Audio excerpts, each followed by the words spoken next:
Hello students, welcome back to Statistics by Savita. Blue print ಈಗ ನಿಮಗೆ ತೋರಿಸ್ತಾ ಇರೋದು ನಾನು ಈಗ ಸ್ಟಾರ್ಟಿಂಗಿಂದ ನೀವು ಸ್ಟಡಿ ಮಾಡಲಿಕ್ಕೆ ಸ್ಟಾರ್ಟ್ ಮಾಡ್ತೀರಿ, ಹೌದಾ? ಸ್ಟಾರ್ಟಿಂಗ್ ಅಂತಂದರೆ ಈಗ ಸ್ಟಾಟಿಸ್ಟಿಕ್ಸ್ ತೊಗೊಂಡಾಗ ನೀವು ಸ್ಟಾರ್ಟಿಂಗಿಂದ ಏನು ಮಾಡ್ತೀರಾ ಅಂತಂದರೆ ಯಾವುದು ಚಾಪ್ಟರ್ ಎಷ್ಟು ಮಾರ್ಕ್ಸ್ ಬಂದಿದೆ ಅಂತ ಫಸ್ಟ್ ಸ್ಟಡಿ ಮಾಡಬೇಕು ನೀವು. ಅದರ ಪ್ರಕಾರ ಸ್ಟಡಿ ಮಾಡಿಕೊಂಡು ನಿಮಗೆ ಮಾರ್ಕ್ಸನ್ನು ನೀವು ತಗೊಂಡ್ರೆ ಈಸಿ ಆಗುತ್ತೆ. ಅಂದರೆ ಇಷ್ಟೇ, ಈಗ ನಿಮಗೆ ಟೈಮ್ ಇಲ್ಲ, ಜಾಸ್ತಿ ಟೈಮ್ ಇಲ್ಲ, ಹೌದಾ? ಸೊ ಓನ್ಲಿ 10 days ಅಷ್ಟೇ ಇರೋದು. ಇವಾಗ 25th ಎಕ್ಸಾಮ್ ಇರೋದ್ರಿಂದ ಯಾವುದು ಸ್ಟಡಿ ಮಾಡಿದರೆ ಎಷ್ಟು ಮಾರ್ಕ್ಸ್ ಬರುತ್ತೆ ಅಂತ. ಈಗ ಫಸ್ಟ್ ಬಂದುಬಿಟ್ಟು ವೈಟಲ್ ಸ್ಟ್ಯಾಟಿಸ್ಟಿಕ್ಸು ಇದು ಬ್ಲೂ ಪ್ರಿಂಟ್ ನೋಡಿದಾಗ ನಿಮ್ಗೆ ಗೊತ್ತಾಗುತ್ತಾ? ಇಲ್ಲ ಅಂತಂದರೆ ನಾನು ಈ ಬ್ಲೂ ಪ್ರಿಂಟನ್ನು ನಿಮಗೆ ಕ್ಲಿಯರಾಗಿ ಒಂದು ಪೇಜಲ್ಲಿ ಬರೆದು ತೋರಿಸ್ತೀನಿ ನೋಡಿ.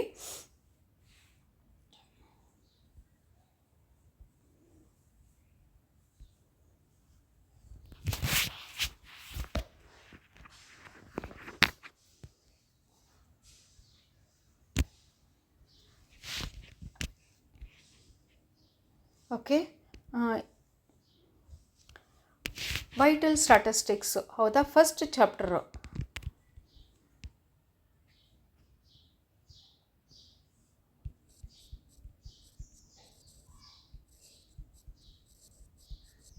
ವೈಟಲ್ ಸ್ಟ್ಯಾಟಿಸ್ಟಿಕ್ಸು ಟೋಟಲ್ ಬಂದುಬಿಟ್ಟು ನಿಮಗೆ 13 ಮಾರ್ಕ್ಸ್. 13 ಮಾರ್ಕ್ಸಲ್ಲಿ 1 ಮಾರ್ಕ್ ನಿಮಗೆ 3 ಕ್ವಶನ್ ಇರುತ್ತೆ, ಅದು ಅಲ್ಲಿ 3 ಕ್ವಶನ್ ಬಂದುಬಿಡುತ್ತೆ ನಿಮಗೆ. ಮತ್ತು 10 ಮಾರ್ಕ್ಸು 1 ಕ್ವಶನ್ ಬರುತ್ತೆ, ಅದು ಕೂಡ ಅಲ್ಲಿ 10 ಮಾರ್ಕ್ಸ್. ಟೋಟಲ್ ಇಲ್ಲಿ 13 ಮಾರ್ಕ್ಸ್ ನಿಮಗೆ.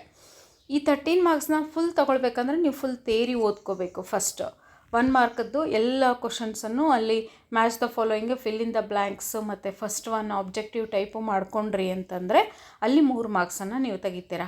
ಮತ್ತು 10 into 1 10 ಮಾರ್ಕ್ಸ್ ಅಂತೂ ನಿಮ್ಗೆ ಗೊತ್ತಿದೆ ಯಾವ್ದು ಮಾಡಬೇಕು ಅಂತ ಹೇಳಿ ಈಗ ಆಲ್ರೆಡಿ. ಬಟ್ ಇನ್ನೂ ಒಂದು ನಾನು ಮಾಡಿಸ್ತೀನಿ ನಿಮಗೆ, ಅದು 10 ಮಾರ್ಕ್ಸದ್ದು ಮಾಡಿದಾಗ ನಿಮಗೆ 13 ಆಗುತ್ತೆ ಇಲ್ಲಿ. ಸೆಕೆಂಡ್ ಚಾಪ್ಟರ್ ಬಂದುಬಿಟ್ಟು ಇಂಡೆಕ್ಸ್ ನಂಬರ್ ಬಂದುಬಿಟ್ಟು 1 ಮಾರ್ಕು 3 ಕ್ವಶನ್ಸ್ ಬರುತ್ತೆ ಇಲ್ಲಿ, ಮತ್ತು 5 ಮಾರ್ಕ್ಸು 1 ಕ್ವಶನ್ ಬರುತ್ತೆ, ಮತ್ತು ಇಲ್ಲಿ 10 ಮಾರ್ಕ್ಸು 1 ಕ್ವಶನ್ ಬರುತ್ತೆ. ಟೋಟಲ್ ಬಂದುಬಿಟ್ಟು 18 ಮಾರ್ಕ್ಸು. 10 ಮಾರ್ಕ್ಸ್ ಇದು, ಟೋಟಲ್ ಬಂದುಬಿಟ್ಟು 18 ಮಾರ್ಕ್ಸು, ಹೌದಾ? ಈಗ ನೋಡಿ, ಇಲ್ಲಿ ವೈಟಲ್ ಸ್ಟ್ಯಾಟಿಸ್ಟಿಕ್ಸು 13 + 18, 8 + 3 8 is 11 31 ಮಾರ್ಕ್ಸ್ ಬರೀ 2 ಚಾಪ್ಟ್ರಿಗೆ ಬರುತ್ತೆ ನಿಮಗೆ. ಅಂದರೆ ನೀವು ಪಾಸ್ ಆಗೋದಿದ್ದರೆ ಬರೀ ಪರ್ಫೆಕ್ಟಾಗಿ 2 ಚಾಪ್ಟರ್ನ ಫುಲ್ಲಾಗಿ ಕವರ್ ಮಾಡ್ಕೊಂಬಿಟ್ರಿ ಅಂದರೆ 31 ಮಾರ್ಕ್ಸ್ ಬಂದ್ಬಿಡುತ್ತೆ. ಯಾಕಂದರೆ 10 ಮಾರ್ಕ್ಸಲ್ಲಿ 2 ಟಚ್ ಮಾಡ್ತೀರಾ, ಮತ್ತು 5 ಮಾರ್ಕ್ಸ್ 1, ಮತ್ತು ಇದು 6 ಮಾರ್ಕ್ಸ್ ಏನಿದೆ ಅಲ್ಲ 1 ಮಾರ್ಕಿಂದು, ಇದಿಷ್ಟು ತಕ್ಕೊಂಡಾಗ ನಿಮಗೆ 31 ಮಾರ್ಕ್ಸ್ ಬರುತ್ತೆ ಇಲ್ಲಿ. ಓಕೆ, ಈಗ ಬಂದುಬಿಟ್ಟು time series. Next time series ಚಾಪ್ಟ್ರಲ್ಲಿ 10 ಮಾರ್ಕ್ಸ್ನ ಟಚ್ ಮಾಡಲ್ಲ ನೀವು, ಯಾಕಂದರೆ ಇಲ್ಲಿ ಇಂಡೆಕ್ಸ್ ನಂಬರು ಮತ್ತು ವೈಟಲ್ ಸ್ಟ್ಯಾಟಿಸ್ಟಿಕ್ಸ್ ಟಚ್ ಮಾಡಿದರೆ ಟೈಮ್ ಸೀರೀಸ್ ಮಾಡಲ್ಲ. ಇಲ್ಲ ಅಂದರೆ ಟೈಮ್ ಸೀರೀಸ್ ನೀವು 10 ಮಾರ್ಕ್ಸ್ನ ತೊಗೊಳ್ಬೇಕಾಗತ್ತೆ. ಓಕೆ, 10 ಮಾರ್ಕ್ಸಲ್ಲಿ ನಿಮಗೆ ಇಲ್ಲಿ ಏನಿರುತ್ತೆ, ಇದು ಕೂಡ 13, 1 ಮಾರ್ಕು 1 ಕ್ವಶನ್ನು, 2 ಮಾರ್ಕು 1 ಕ್ವಶನ್ನು, ಮತ್ತು 10 ಮಾರ್ಕ್ಸು 1 ಕ್ವಶನ್. ಇಲ್ಲಿ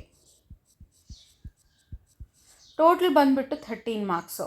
ಇಲ್ಲಿ ನಿಮ್ಗೆ ಇದನ್ನು ನಾನು ಟಚ್ ಮಾಡಿಲ್ಲ ಅಂದರೂ ಕೂಡ 31 ಪ್ಲಸ್ ಇಲ್ಲಿ 3 ದಟ್ ಈಸ್ 34 ಮಾರ್ಕ್ಸು.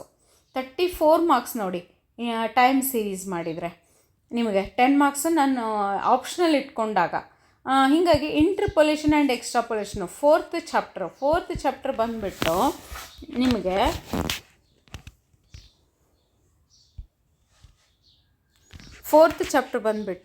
ನಿಮಗೆ 7 ಮಾರ್ಕ್ಸ್. ಇಲ್ಲಿ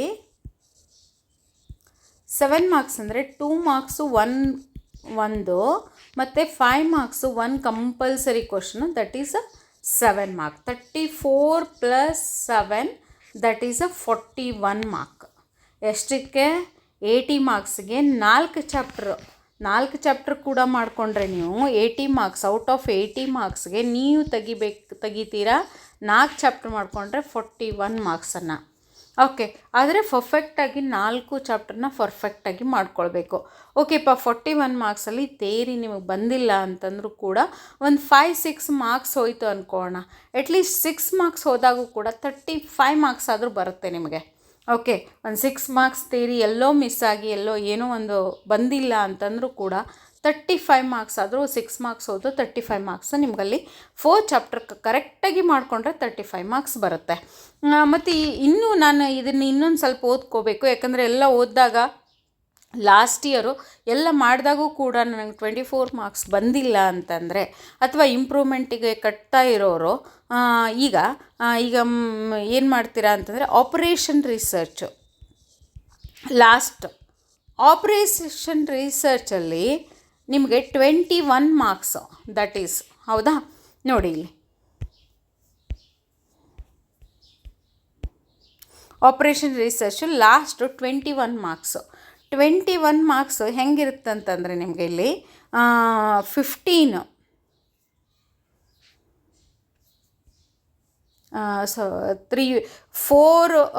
1 ಮಾರ್ಕಿಂದು 4 ಕ್ವಶನ್ ಇರುತ್ತೆ. ಓಕೆ, 2 ಮಾರ್ಕ್ಸಿಂದು 1 ಕ್ವಶನ್ ಇರುತ್ತೆ. ಓಕೆ, ದೆನ್ 5 ಮಾರ್ಕ್ಸಿಂದು 3 ಕ್ವಶನ್ ಇರುತ್ತೆ ನಿಮಗೆ.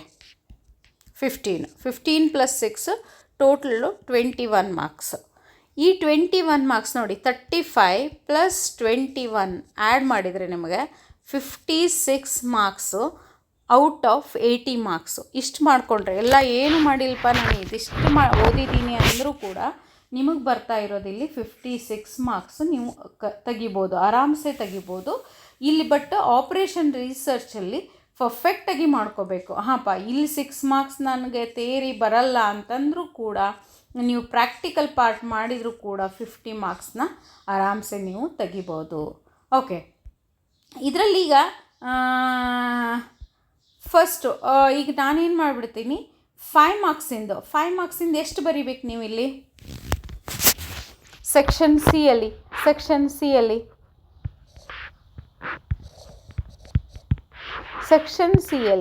4 ಕ್ವಶನ್ಸನ್ನು ಬರೀಬೇಕು ನೀವು, ಹೌದಾ? ಔಟ್ ಆಫ್ 7 ಕ್ವಶನಲ್ಲಿ ನೀವು 4 ಕ್ವಶನ್ನ ಅಟೆಂಪ್ಟ್ ಮಾಡಬೇಕಲ್ಲೇ. 4 × 5 20 ಮಾರ್ಕ್ಸ್ ನಿಮಗಲ್ಲಿ ಬರುತ್ತೆ. ಮತ್ತು ಪ್ರಾಕ್ಟಿಕಲ್ POQ ಕ್ವಶನಲ್ಲಿ POQಲ್ಲಿ 2ನ ಅಟೆಂಪ್ಟ್ ಮಾಡಬೇಕು, ಅಲ್ಲಿ 5 ಮಾರ್ಕ್ಸು, ದಟ್ ಈಸ್ 10 ಮಾರ್ಕ್ಸು. ಟೋಟ್ಲಲ್ಲಿ 30 ಮಾರ್ಕ್ಸ್ ಬರುತ್ತೆ ನಿಮಗೆ. ಓಕೆ, ಈಗ 1 ಆ್ಯಂಡ್ 2 ಮಾರ್ಕ್ಸ್ ಹಿಡಿದ್ಬಿಟ್ಟು ಸೆಕ್ಷನ್ A ಆ್ಯಂಡ್ B ಅಂತ ನೋಡಿದಾಗ ಅಲ್ಲಿ 30 ಮಾರ್ಕ್ಸ್ ಬರುತ್ತೆ. ಟೋಟಲಲ್ಲಿ 60 ಮಾರ್ಕ್ಸ್ ಆಯಿತು. 10 ಮಾರ್ಕ್ಸಿಂದ ಏನಿದೆ ಅಲ್ಲ, 10 × 2 ದಟ್ ಈಸ್ ಸೆಕ್ಷನ್ ಡಿ ಅಲ್ಲಿ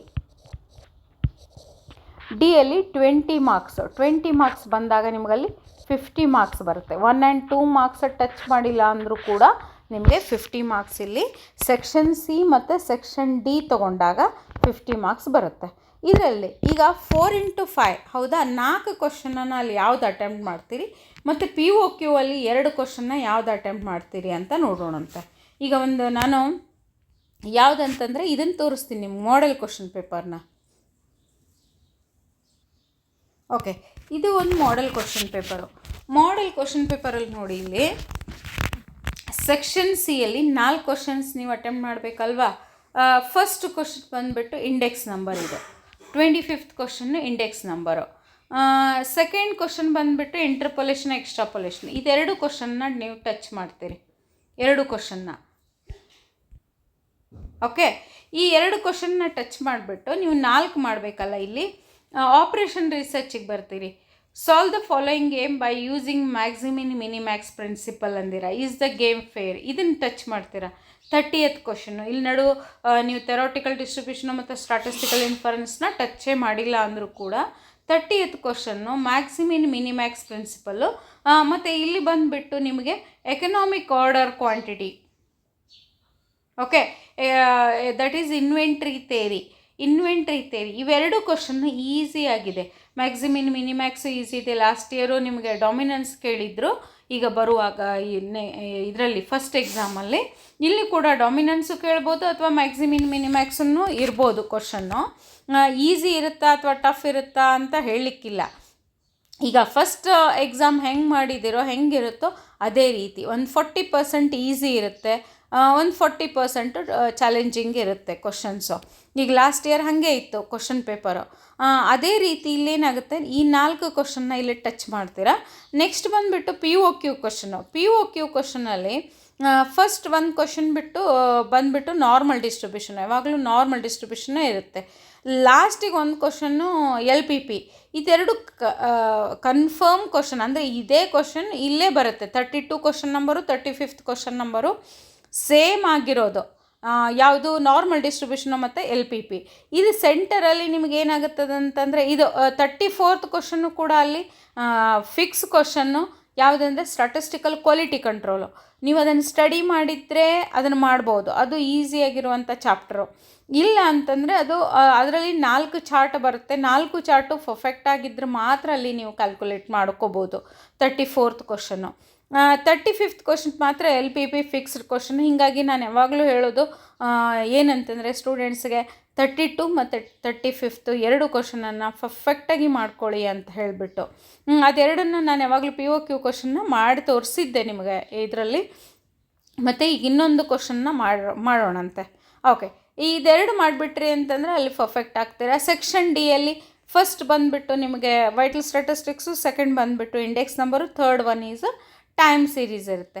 ಇದರಲ್ಲಿ ಯಾವುದು ಮಾಡಬೇಕು ಅಂತ ಹೇಳಿಬಿಟ್ಟು, ಅಂದರೆ ಸೆಕ್ಷನ್ ಡಿ ಮಾಡಬೇಕಾ, ಸೆಕ್ಷನ್ CD POQ ಕ್ವಶನ್ ಯಾವುದು ಬರೋದಿಲ್ಲ ನನಗದು ಕಮೆಂಟ್ ಮಾಡಿ, ಅದ್ರ ಪ್ರಕಾರ ನಾನು ವಿಡಿಯೋಸನ್ನು ಅಪ್ಲೋಡ್ ಮಾಡ್ತಾ ಹೋಗ್ತೀನಂತೆ. ಓಕೆ, ನನಗೆ ಕಮೆಂಟ್ ಮಾಡಿ ತಿಳಿಸಿ ಇದರಲ್ಲಿ ಯಾವ ಕ್ವಶನ್ನು ಸೆಕ್ಷನ್ C ಮತ್ತು ಸೆಕ್ಷನ್ ಡಿಯಲ್ಲಿ ಯಾವ ಕ್ವಶನ್ ನಿಮಗೆ ಬರಲ್ಲ ಅದನ್ನು ಕಮೆಂಟ್ ಮಾಡಿ. Okay students, thank you for watching the video. Subscribe, like and comment the video.